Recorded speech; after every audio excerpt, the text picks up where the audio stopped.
The violence between Israel and the militant group Hamas showed no signs of slowing on Tuesday, despite U.S. and other global efforts to stop the region's fiercest hostilities in years.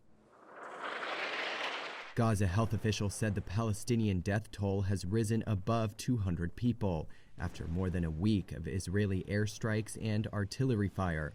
Within Israel, 10 people have also lost their lives. The United States on Monday said it had encouraged a ceasefire in phone calls with Israel. White House spokeswoman Jen Psaki. Our calculation at this point is that having those conversations behind the scenes, weighing in with our important strategic partnership we have with Israel, also with other countries in the region, is the most constructive approach we can take. So our approach is through quiet, intensive diplomacy, and that's where we feel we can be most effective.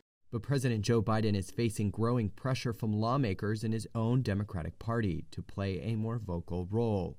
He's spoken with Israeli Prime Minister Benjamin Netanyahu 3 times since the violence began.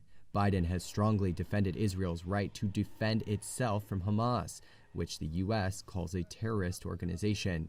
But the administration did not support Israel's missile strike on a media building in Gaza, which housed bureaus for the Associated Press and Al Jazeera. Despite the pressure for a ceasefire, Netanyahu said strikes in Gaza would carry on. The directive is to continue to strike at terror targets. We will continue to act as necessary to restore peace and security to all residents of Israel. The armed wing of Hamas promised more rockets in return.